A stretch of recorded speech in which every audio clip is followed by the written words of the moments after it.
Part 13۔ مجھے اس لڑکی کے بارے میں ایک انفارمیشن چاہیے، جتنا جلدی ہو سکے یہ کام ہونا چاہیے۔ اور ہاں، اپنے اس جاسوس کو کہو اگر وہ اب لڑکی دوبارہ حاشر خان زادہ کے اپارٹمنٹ پر آئی تو جو کچھ بھی ان کے درمیان ہوگا وہ سب مجھے اس وقت پتہ چلنا چاہیے۔ آتش نے اپنی بات مکمل کر کے فون بند کر دیا۔ وہ سب اس وقت اپنے فارم ہاؤس میں موجود تھا۔ حسب عادت سگریٹ اس کی انگلیوں کے بیچ دبی ہوئی تھی۔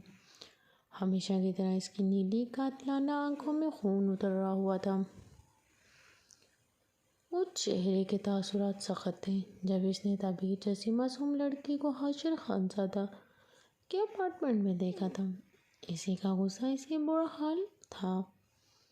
اس کا غصے سے برا حال تھا۔ اسے سمجھ نہیں آ رہا تھا آخر ایک معصوم سی لڑکی جو اسے دیکھ کر ڈر رہی تھی، آخر وہ اتنے بڑے فراڈی کے ساتھ کام کیسے کر سکتی تھی۔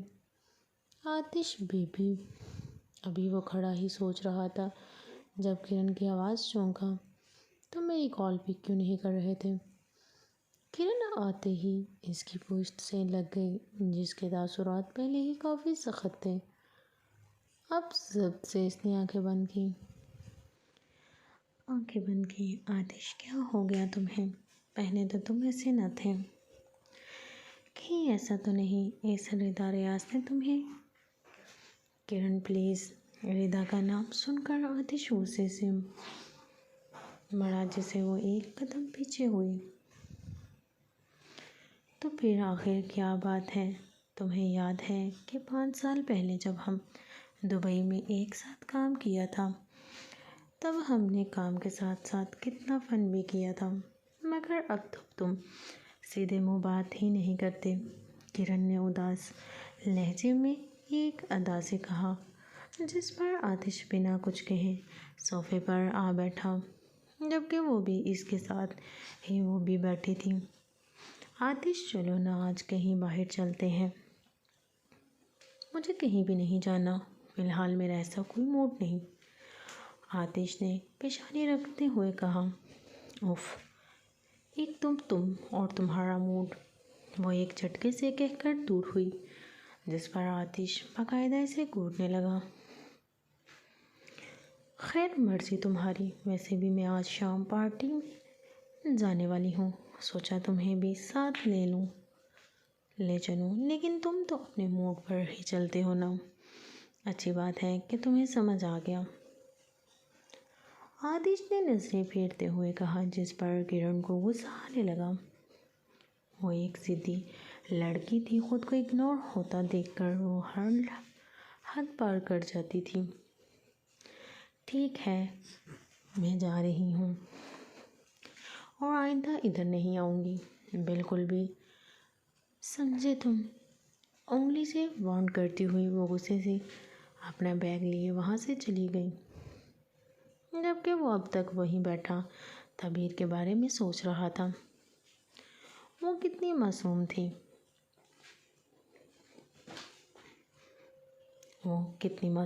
اوف اللہ، مت پوچھو، میرا تو حال ہی برا ہو گیا تھا۔ اور آج نہ میں واقعی بہت تھک گئی تمہارے چکر میں، اور تمہیں ضرورت کیا تھی اتنی شاپنگ کرنے کی؟ تعبیر سانسیں بحال کرتے ہوئے اس پر معمول سا غصہ ہونے لگی۔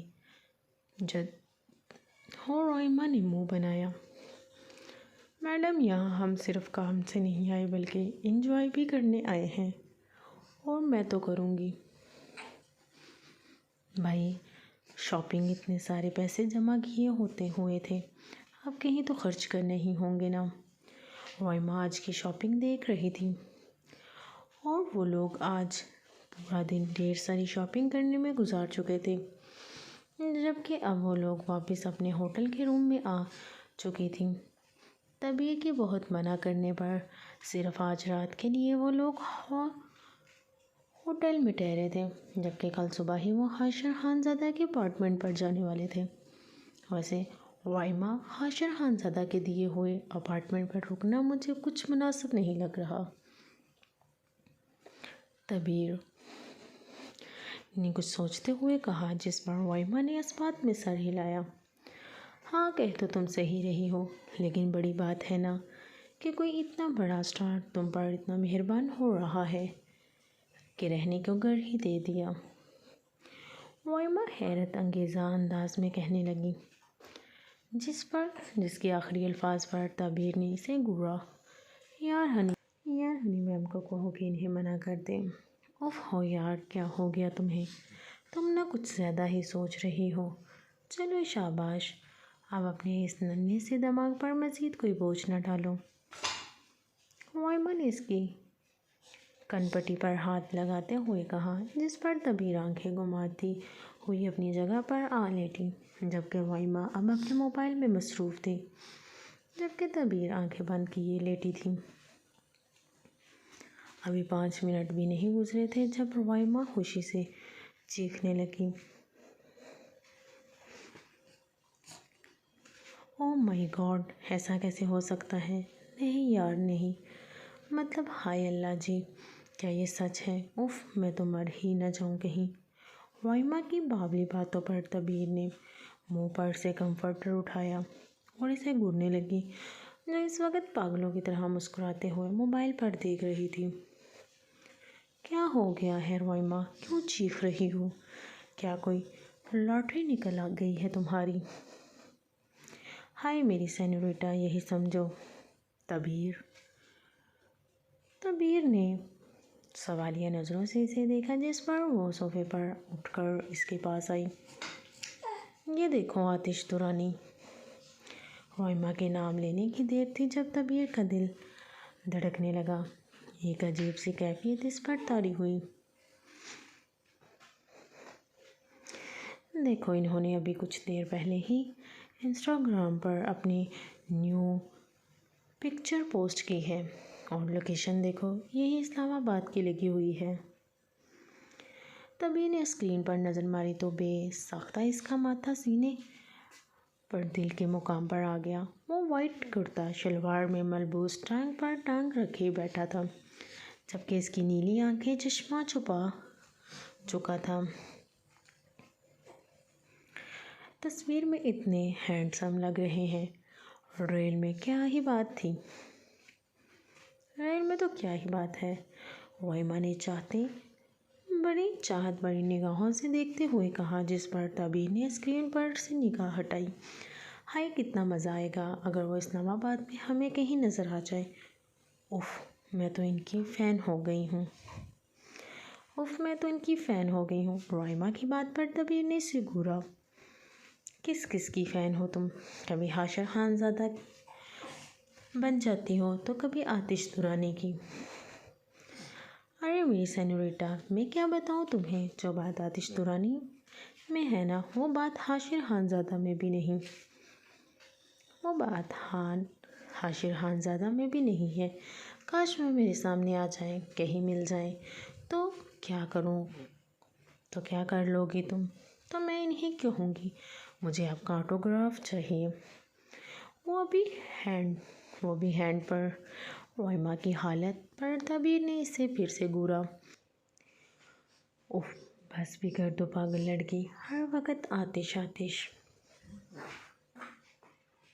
بیٹا تم چپ رہو، دیکھنا جب تم آتش دورانی کو بڑی غور سے دیکھو گی نا، تو تم بھی ترس جاؤ گی اس سے ملنے کے لیے۔ پھر بھی تم سے پوچھوں گی، جی نہیں، ایسا کچھ بھی نہیں ہونے والا، سمجھی؟ اور اگر تمہارے ڈرامے بازی ختم ہو چکی ہو تو پلیز لائٹس آف کر دو، مجھے سونا ہے۔ تبیر نے اسے ٹوکتے ہوئے کہا، جس پر وائمہ نے منہ بناتے ہوئے ہاتھ بڑھا کر لیمپ آف کر دیا، مگر باز وہ اب بھی نہیں آئی تھی، کیونکہ اس کے کانوں میں ہینڈ فری لگی ہوئی تھی، جبکہ دوسری طرف تبیر کی آنکھوں کے سامنے آتش دورانی کا چہرہ گردش کر رہا تھا۔ اس کی وہ کچھ نیلی آنکھیں، جن کا مرکز وہ دوبارہ تبیر کا چہرہ بن چکا تھا۔ وہ سینے پر کش لگائے آنکھیں بند کیے سونے لگی تھی، سونے کی کوشش کر رہی تھی، مگر وہ جو شخص تھا وہ ملاقاتوں میں ہی اسے بے چین کر گیا تھا۔ صبح کا وقت تھا، وہ یونیورسٹی کے لیے تیار ہو رہا تھا۔ وہ ابھی ہی نہا کر آیا تھا۔ اس کے گیلے بال اس کے صاف شفاف ہلکی شیو والے چہرے پر بکھرے ہوئے تھے۔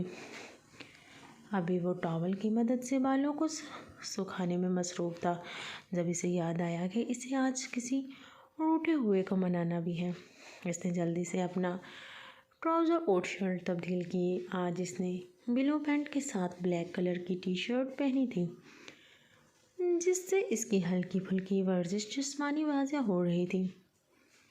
وہ تھا تو 20 سال کا اور انتہائی سلجھا ہوا معصوم لڑکا، لیکن کبھی اپنے شوق کو پورا کرنے کے لیے وہ اپنا لک چینج کر لیا کرتا تھا۔ پچھلے سال اس نے جم جوائن کرنے کی ضد کی تھی، جس پر افتخار صاحب نے اس کی اچھی خاصی کلاس لی تھی، مگر ہر بار کی طرح اس کی بہن نے اس کا یہ شوق بھی پورا کر دیا تھا۔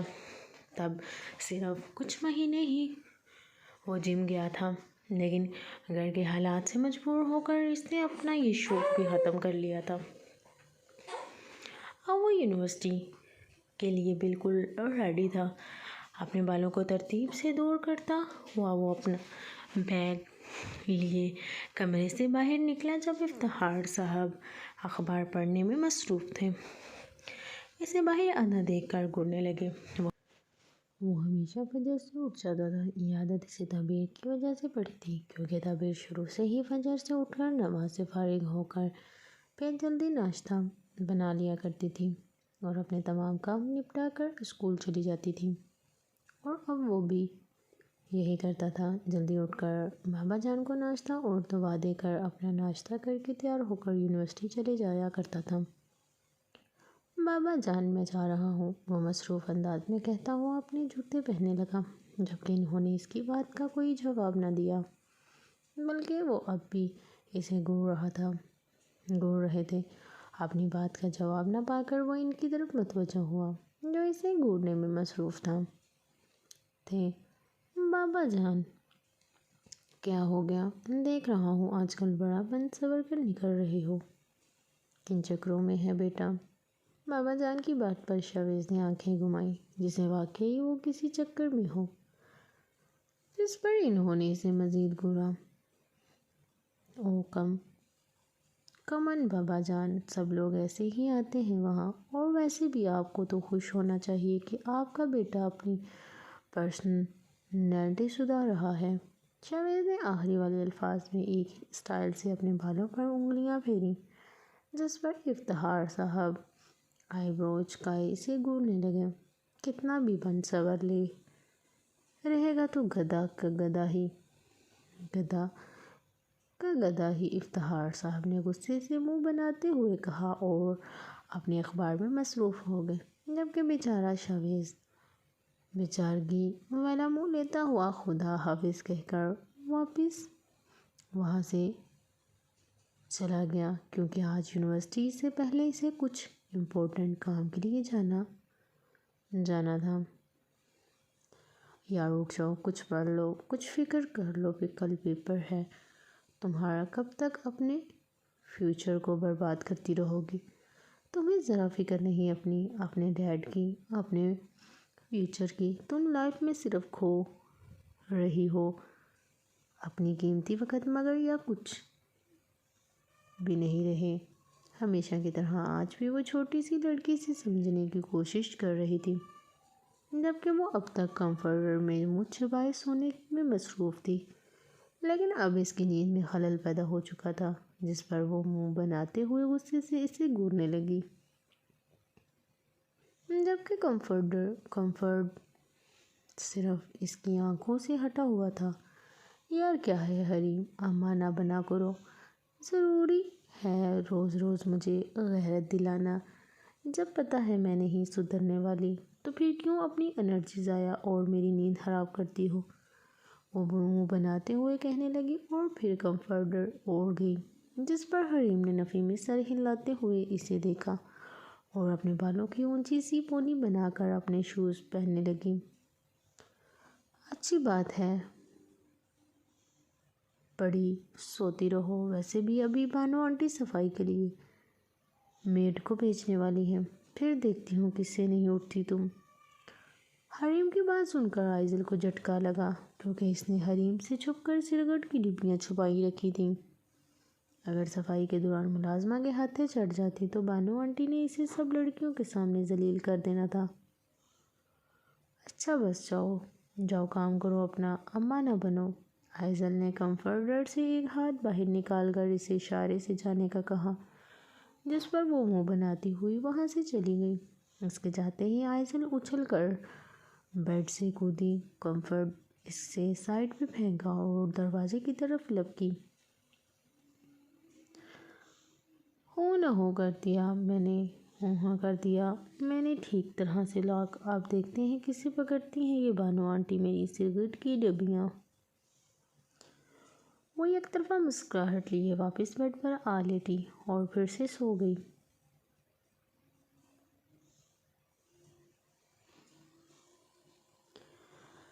جی ہاں، یہ ڈان کر لیں، شکریہ۔ وہ اس بک کو پیک کرواتا ہوا شاپ سے باہر آیا اور بس کا انتظار کرنے لگا۔ بس آتے ہی وہ سوار ہو کر یونیورسٹی کے لیے نکل گیا۔ وہ یونیورسٹی پہنچ چکی تھی۔ آٹو والے کو کرایہ دے کر وہ اندر چلی گئی۔ آج اس نے پورا ارادہ کر لیا تھا کہ وہ شویز کی طرف غلطی سے دیکھے گی بھی نہیں۔ وہ باہر گارڈن میں بینچ پر بیٹھی موبائل یوز کر رہی تھی، جب یونیورسٹی کے گیٹ سے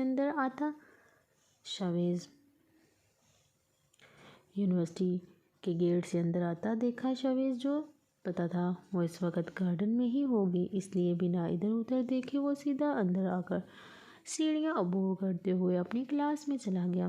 حریم اس کے یوں پرسکون ہو کر چلنے والے انداز پر تھوڑی حیران ہوئی، کیونکہ وہ آج کچھ الگ لگ رہا تھا۔ تبھی اس نے گھڑی میں ٹائم دیکھا تو اس کے لیکچر کا ٹائم ہو چکا تھا۔ وہ جلدی سے اپنا بیگ لیے خود بھی اوپر کو بھاگی۔ وہ فرنٹ سیٹ پر بیٹھا ہوا لیکچر سن رہا تھا جب وہ اندر آئی اور آس پاس نظر دوڑانے لگی، مگر وہاں تو کوئی سیٹ خالی ہی نہیں تھی۔ اب وہ کشمکش میں آ گئی، سارے اسٹوڈنٹ کو بھی آج ہی آنا تھا۔ وہ سر جاتے ہوئے وہیں کھڑی سوچوں میں گم تھے، جب پروفیسر کی آواز پر چونکی، حریم آپ کھڑی کیوں ہیں؟ وہ سر کہاں بیٹھوں؟ وہ پریشان کن انداز میں دھیمے سے کہنے لگے، جس پر شاویز نے ایک نظر اسے دیکھا۔ آپ ادھر آ جائیں شاویز کے ساتھ۔ پروفیسر کے کہنے کی دیر تھی جب وہ دونوں ایک دوسرے کو دیکھنے لگے۔ مس حریم، میں آپ سے بات کر رہا ہوں۔ سر وہ ابھی وہ کچھ کہتی جب حوریہ بول پڑی۔ سر ایکچولی حریم کسی بھی بوائے کے ساتھ بیٹھنے کی عادی نہیں ہے۔ اگر آپ کہیں تو حریم کو میں اپنی جگہ دے دیتی ہوں اور میں شاویز کی سیٹ پر بیٹھ جاتی ہوں۔ حوریہ کا بولنا حریم کو سخت ناگوار گزرا تھا، جبکہ شاویز کو بھی وہ لڑکی عجیب ہی لگی تھی۔ حوریہ کی بات پر پروفیسر نے اشارے سے ہاں کہا، جس پر وہ جلدی سے اپنا بیگ اٹھائے شاویز کی سیٹ پر آ بیٹھی، اور وہ بھی اس کے انتہائی قریب، جس پر شاویز نے اپنے بیگ بیچ میں رکھ کر درمیان میں فاصلہ قائم کیا، جبکہ حریم اپنے غصے کو کنٹرول کرتی ہوئی جھٹکے سے اپنا بیگ سیٹ پر پٹچ کر بیٹھ گئی۔ اب اس کی نظریں شاویز اور حوریہ پر تھیں۔ ہاں تو ہم کہاں تھے؟ ہاں رائٹ، تو اس سوال کو ہم نے صرف ایک بار رپیٹ کرنا ہے، بہت آسان سا ہے، ایک ہی دفعہ میں دماغ میں بیٹھ جائے گا۔ پروفیسر کی بات کو اگنور کرتی ہوئی وہ دوسری طرف بیٹھی حوریہ کو غصے سے گھور رہی تھی۔ اس کے دماغ میں تو کچھ اور ہی چل رہا تھا۔ جب شاویز نے ایک نظر اس کی طرف دیکھا تو جلدی سے حریم نے نظریں بورڈ پر کر لیں۔ اس وقت حاشر خانزادہ کے اپارٹمنٹ پر موجود تھے، جبکہ حاشر اور طبیعت کے بیچ ہونے والی تمام گفتگو بادل کا جاسوس ریکارڈ کر چکا تھا، جو وہاں ایک میڈ کی حیثیت سے موجود تھا۔ اوکے ڈن، پرسوں تک میرا یہ پلستر کھل جائے گا دن، پھر میں ڈیزائن خود سلیکٹ کروں گا۔ حاشر کی بات پر اس نے اس بات میں سر ہلایا۔ ویسے مس طبیعت، میں نے آپ کے ڈیزائن دیکھے تھے، آپ تو واقعی بہت ٹیلنٹڈ ہیں۔ ویسے ماننا پڑے گا، آپ وہاں واقعی بہت خاص ہیں۔ حاشر کی بات پر وہ ہلکا سا مسکرائی۔ سر خاص میں وہ کیسے؟ دیکھیں، سب سے بڑی بات تو یہ ہے کہ نا، اگر آپ خاص نہ ہوتی تو یہاں نہ ہوتی۔ سیکنڈ بات یہ کہ مجھے ہنی نے بتایا تھا کس طرح آپ نے اتنی کم عمر میں اتنا کچھ ہینڈل کر لیا تھا۔ واقعی آپ بہت ٹیلنٹڈ ہیں اور بہادر ہو۔ حاشر کی بات پر جہاں طبیعت مسکرا رہی تھی، وہیں کوئی غصے سے مٹھیاں بیچ گیا تھا۔ ابھی وہ لوگ باتوں میں مصروف تھے جب طبیعت کی نظر سامنے ٹیبل پر رکھے میگزین پر گئی، جہاں آتش درانی کی تصویر لگی ہوئی تھی۔ نہ جانے کیوں اچانک طبیعت کے چہرے کے تاثرات بدلنے لگے جب حاشر اس کی نظروں کا تعاقب کرتے ہوئے ٹیبل پر دیکھنے لگا۔ آپ سوچ رہی ہوں گی کہ میں خود ایک اسٹار ہو کر دوسرے اسٹار کے بارے میں کیوں پڑھتا ہوں۔ دراصل مجھے یہ آتش درانی بالکل بھی سمجھ نہیں آتا۔ حاشر نے بیزار لہجے میں کہا، جس پر طبیعت نے سوالیہ نظروں سے اسے دیکھا۔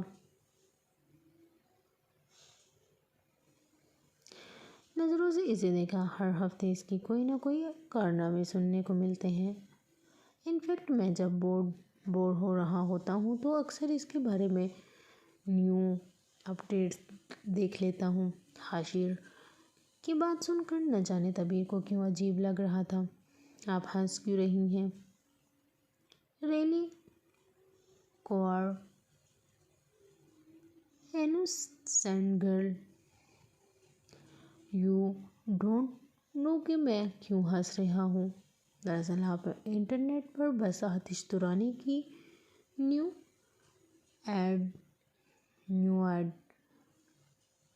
اپڈیٹ سرچ کر لو، آپ کو سب پتہ چل جائے گا کہ کس طرح سے آتش درانی کی حرکتیں بڑھتی ہی جا رہی ہیں۔ ہر وقت لڑائی جھگڑا، پبلک پلیس پر لوگوں کو مارنا پیٹنا۔ آپ خود بتاؤ، کیا یہ ایک سپر اسٹار کو زیب دیتا ہے؟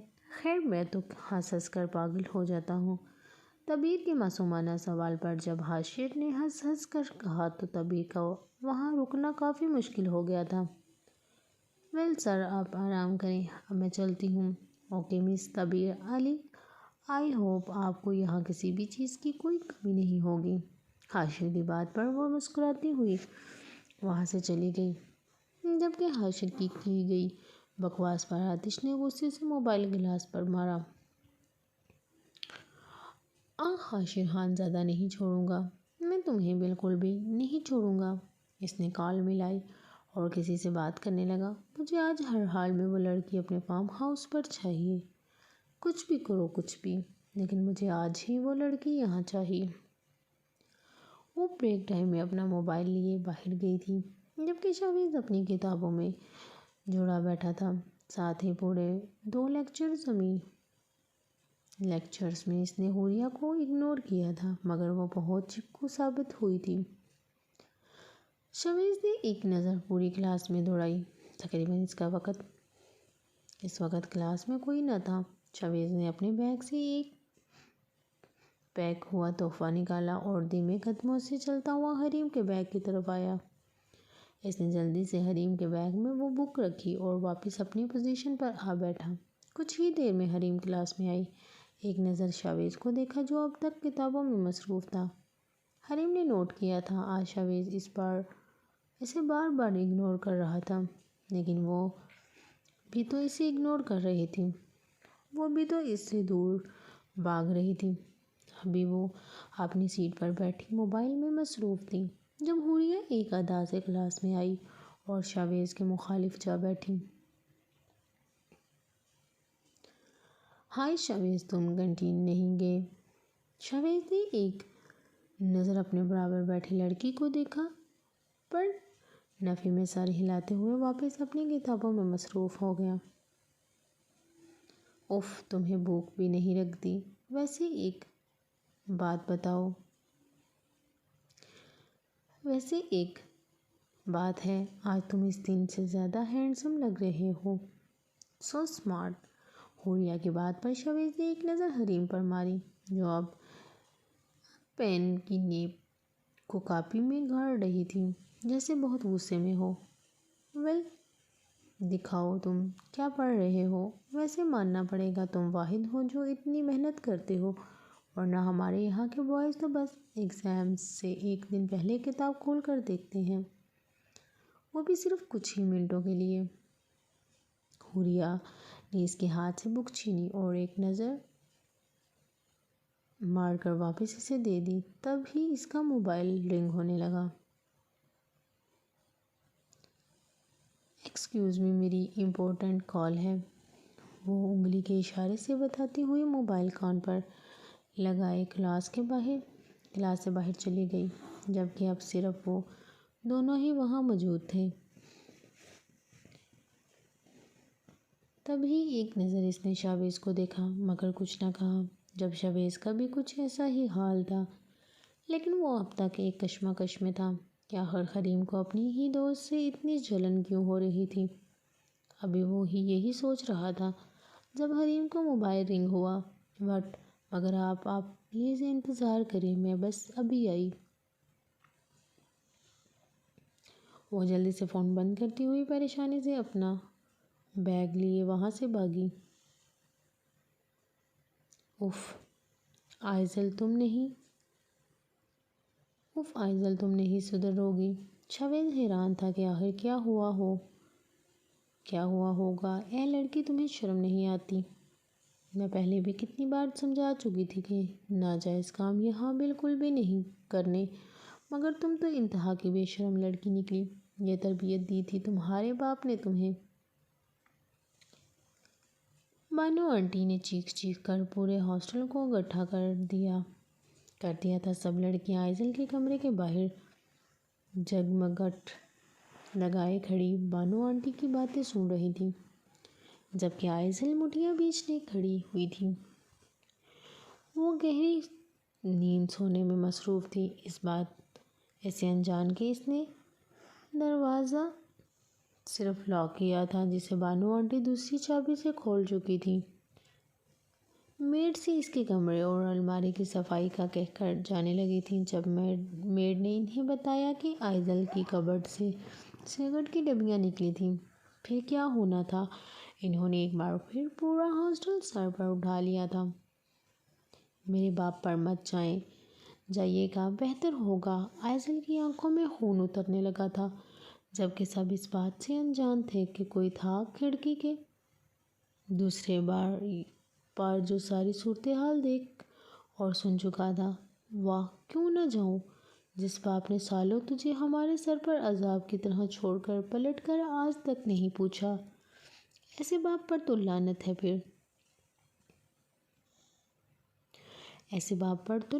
پھر۔ بانو آنٹی اپنی اوقات میں رہیں، ایسا نہ ہو کہ میں بھول جاؤں کہ آپ عمر میں مجھ سے بڑی ہو۔ آئزل بھی انہی کے انداز میں چیخی، ارے اب کیا باقی رہ گیا لڑکی، ساری حدیں تو پار کر چکی ہے، یہ بھی کر دے۔ تبھی حریم وہاں پہنچی۔ کیا ہوا ہے آنٹی یہ سب؟ وہ ابھی کچھ کہتی جب اس کی نظر زمین پر پڑی ڈبیوں پر گئی، جہاں سگریٹ کی 10 ڈبیاں موجود تھیں۔ حریم نے ایک نظر آئزل کی طرف دیکھا، جو اب آنکھیں میچے کھڑی تھی۔ پوچھو اپنی اس بگڑی ہوئی نوابزادی سے کہ کیا ہوا ہے۔ ایک بار پہلے بھی میں نے اس کے بیڈ کے نیچے ایک جلی ہوئی سگریٹ دیکھی تھی، جس پر اس نے بہانہ بنا دیا تھا کہ اس کی جوتوں میں چپک کر آ گئی ہوگی، لیکن اب خود دیکھ لو، سب اپنی آنکھوں سے یہ لڑکی سگریٹ نوشی کرتی ہے۔ درجنوں حساب سے یہ گندی ڈبیاں برآمد ہوئی ہیں۔ بانو آنٹی نے باقاعدہ پوری جان سے چلاتے ہوئے کہا، جس پر حریم نے آئزل کو دیکھا جو سخت تاثرات لیے کھڑی تھی۔ شاید وہ اپنا غصہ ضبط کرنے کی کوشش میں تھی۔ آنٹی ایسا بھی تو ہو سکتا ہے یہ اس کی نہ ہو، اس کے کسی کلاس فیلو نے اس کے پاس رکھوائی ہو، حریم نے نرم سے لہجے میں کہا، جس پر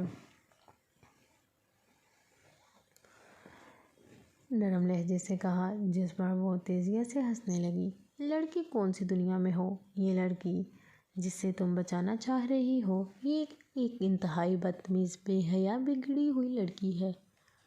آج اس کے پاس سے درجنوں حساب سے سگریٹیں ملی ہیں، کل کو خدا نخواستہ یہ لڑکی شراب کی بوتلیں رکھنے لگی تو ہم باقی لڑکیوں کے ماں باپ کو کیا جواب دیں گے کہ یہ سب ہوتا ہمارے ہاسٹل میں ہے؟ آئزل نے سرخ آنکھوں سے غصے سے انہیں گھورا تھا۔ اب کھڑی کھڑی گھور کر رہی ہو؟ بتاؤ، اور کتنے حرام کام کرتی ہو یہاں؟ کہیں کوئی عاشق واشق تو نہیں بنایا ہوا؟ یونیورسٹی کا بہانہ بنا کر پتہ نہیں کہاں کہاں آوارہ گردیاں کرتی ہوگی یہ لڑکی، اسے تو منہ چھپا کر پھرنا چاہیے۔ ایسے کرتوت ہیں اس کے۔ بن ماں باپ کی اولاد ہمیشہ بگڑی ہوئی ہوتی ہے۔ بس آئزل کی برداشت اب جواب دے چکی تھی۔ بانو آنٹی اب انتہا گھٹیا الزامات پر اتر آئی تھیں۔ بس بہت ہوا۔ آج کے بعد اگر میرے کردار کے بارے میں ایک بھی گھٹیا الفاظ اپنے منہ سے نکالا تو یاد رکھنا آپ کی معصوم بیٹی فضا، جس کی تعریفوں کے پل باندھ باندھ کر آپ تھکتی نہیں۔ اگر اس کے کارنامے میں نے ان سارے لوگوں کے سامنے بیان کر دیے تو میں منہ چھپاؤں نہ چھپاؤں لیکن آپ ضرور منہ چھپاتی پھریں گی۔ آئزل کی بات پر بانو آنٹی کو کیسے سانپ سونپ گیا اور وہ آنکھیں گھمائے ادھر ادھر دیکھ رہی تھیں۔ کیوں؟